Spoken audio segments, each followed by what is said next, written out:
একবার এক জঙ্গলে এক কালো কাকের বাস ছিল। কাক তার কালো রঙের কারণে ভীষণ দুঃখী ছিল। একদিন কাক এক মহর্ষির কাছে গেলেন। ওই মহর্ষি এক অবিস্মরণীয় জাদু জানতেন। কাক মহর্ষির কাছে গিয়ে বললেন, প্রণাম মহর্ষি, আমি শুনেছি আপনি নাকি রূপ পরিবর্তন করতে পারেন। আমিও রূপ পরিবর্তন করব আমার। মহর্ষি বললেন, তোমার অসুবিধা কোথায়? তখন কাক বলল, আমি আমার কালো রঙের জন্য ভীষণ দুঃখিত। কারণ দেখুন, আমার এই কালো রঙের কারণেই আমাকে কেউ ভালোবাসে না, আমাকে কেউ পছন্দও করে না। আমি কোথাও গেলে সবাই আমাকে দূর দূর করে তাড়িয়ে দেয়। আপনি কখনো শুনেছেন কোনো মনুষ্য কাককে ভীষণ ভালোবাসছে? আমার মনে হয় আমার এই কালো রঙই আমার যত দুঃখের কারণ। তাই আমিও আমার রূপ পরিবর্তন করতে চাই। মহর্ষি বললেন, এই কথা? আচ্ছা বলো, তুমি কার রূপ ধারণ করতে চাও? তখন কাক বলল, আমি রাজহাঁসের রূপ ধারণ করতে চাই। দেখুন, রাজহাঁস কত সুন্দর, ধপধপে সাদা, আর সবাই ওকে পছন্দও করে। তাই আমি রাজহাঁসের রূপ ধারণ করতে চাই। দয়া করে আমায় রাজহাঁস বানিয়ে দিন। তখন মহর্ষি বললেন, আচ্ছা, তুমি রাজহাঁস হতে চাও? রাজহাঁসের রূপ ধারণের আগে একবার তাকে জিজ্ঞাসা তো করো, সে তার এই অবস্থার জন্য কতটা সুখে আছে।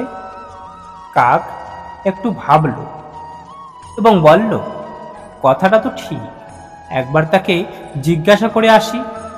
কাক উড়ে গিয়ে রাজহাঁসের কাছে গিয়ে জিজ্ঞাসা করল, হে বন্ধু, আমি শুনেছি তুমি তোমার জীবনে ভীষণ খুশিতে আছো। তুমি তো দেখতেও কত সুন্দর, ধপধপে সাদা। রাজহাঁস বলল, তোমায় কে বলেছে আমি খুশিতে আছি? আমার এই ধপধপে সাদা রঙই আমার দুঃখের যত কারণ। কাক অবাক হয়ে বলল, তোমার সাদা রং কিভাবে তোমার দুঃখের কারণ হতে পারে বন্ধু? সাদা রং তোমার কত সুন্দর, আমাকে তো ভীষণ ভালো লাগে। রাজহাঁস বলল, তুমি দেখেছ যখন মৃত শবকে শ্মশানে নিয়ে যাওয়া হয়, তখন সেই শবকেও সাদা কাপড় দিয়ে ঢেকে নিয়ে যায়। এটা কি কোনো রং হলো? আমি ভীষণ দুঃখিত এই রঙের জন্য। যদি কোনোদিন সুযোগ পেতাম, আমি আমার রং পরিবর্তন করতাম। কাক বলল, তুমিও তোমার রূপ পরিবর্তন করতে চাও? চলো এক মহর্ষির কাছে। এমনই তো তিনি যে কোনো রূপেই পরিবর্তন করতে পারেন। কিন্তু তুমি কার রূপ ধারণ করতে চাও বন্ধু? রাজহাঁস বলল, আমি টিয়ে পাখির রূপ ধারণ করতে চাই। কারণ টিয়ে পাখির শরীর কত সুন্দর রঙে সাজানো। তারপর দুজনেই মহর্ষির কাছে এলেন এবং বললেন, আমাদের দুজনকেই টিয়ে পাখি বানিয়ে দিন। মহর্ষি বললেন, ঠিক আছে, আমি তোমাদের টিয়ে পাখি বানিয়ে দেব। কিন্তু তার আগে টিয়ে পাখিকে জিজ্ঞাসা তো করো, সে তার জীবনে খুশিতে আছে কিনা। দুজনেই টিয়ে পাখির কাছে গেল এবং টিয়ে পাখির সম্পর্কে অনেক বড়াই করতে লাগলো এবং বলতে লাগলো, হে বন্ধু, তুমি তো ভীষণ খুশিতে আছো, অনেক মানুষ তোমাকে পছন্দ করে, সবাই তোমাকে আদর করে, তোমার প্রশংসা করে। টিয়ে পাখি উদাস হয়ে উত্তর দিলেন এবং বললেন, আমি আমার জীবনে খুশি নই বন্ধু। আমার সবুজ রং দেখো আমায় কত দুঃখ দেয়। আমি সুখে জীবনযাপন করতে পারি না। আমার রূপের কারণেই মানুষ আমাকে ধরে নিয়ে যায় এবং পিঞ্জিরার মধ্যে বন্দি করে রাখে, জোর করে আমার দ্বারা কথা বলায়। আমি তো ভীষণ দুঃখী হয়ে গেছি বন্ধু। মানুষ আমাকে তাদের মনোরঞ্জনের সাধন বানিয়ে দিয়েছে। যদি কোনোদিন সুযোগ পেতাম, আমি আমার রূপ পরিবর্তন করতাম বন্ধু। দুজনেই একে অপরের দিকে তাকাতে লাগলো। কাক এবং রাজহাঁস বলল, চলো চলো ভাই, রূপ পরিবর্তন করে দেব। একজন মহর্ষি আছে, তার কাছে। তিনজনেই উড়ে পৌঁছলো মহর্ষির কাছে এবং টিয়ে পাখি বলল, আমি ময়ূরের রূপ ধারণ করতে চাই মহর্ষি। তিনজনেই বলল, আমাদের ময়ূর বানিয়ে দাও। মহর্ষি বললেন, ঠিক আছে, ময়ূর তো বানাবো, একবার তাকে তো জিজ্ঞাসা করে আসো সে সুখে আছে কি না।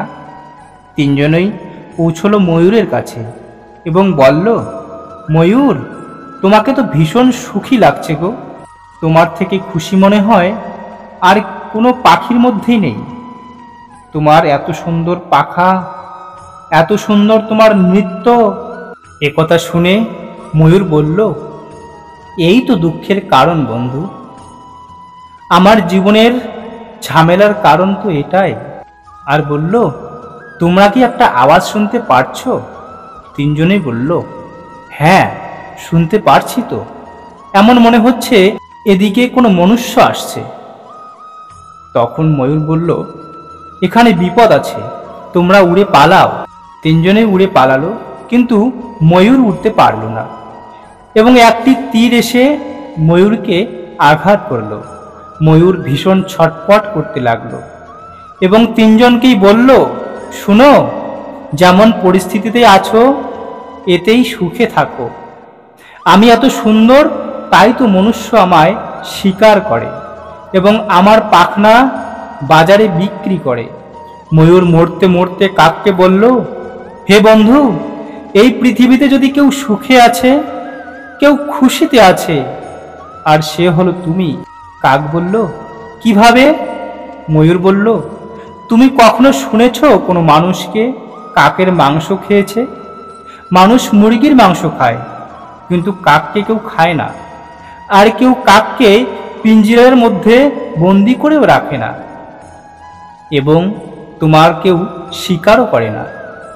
তুমি ভীষণ নিরাপত্তা আছো বন্ধু, তোমার সাথে কারো কোনো সম্পর্ক নেই, তুমি যে কোনো পরিস্থিতিতেই খুশিতে থাকো। অসুবিধা শুধু এটাই, তুমি সর্বদা নিজেকে অন্যের সাথে তুলনা করো এবং দুঃখী হয়ে যাও। এ কাহিনী কোনো পাখির নয়, বরং এ কাহিনী আমাদের। আমরা যে পরিস্থিতিতেই থাকি না কেন, আমাদের খুশিতে থাকতে শিখতে হবে। যদি তুলনা করতে থাকো, তবে তুলনার কোনো দিন শেষ হবে না। তুলনা আমাদের সুখের বিনাশের কারণ হয়ে দাঁড়ায়। তাই যেখানে আছো, যেমন অবস্থাতে আছো, ভালো থাকার চেষ্টা করো, সুস্থ থাকো। নমস্কার বন্ধুরা, আজকের ভিডিওটি এতটুকুই। মিলব নতুন আরেকটি ভিডিও নিয়ে। ততক্ষণে ভালো থাকবেন, সুস্থ থাকবেন। ভিডিওটি ভালো লাগলে অবশ্যই একটি লাইক করবেন, শেয়ার করবেন, সাবস্ক্রাইব করবেন আমার চ্যানেলটিকে। কমেন্টে অবশ্যই লিখবেন, জয় শ্রীকৃষ্ণ।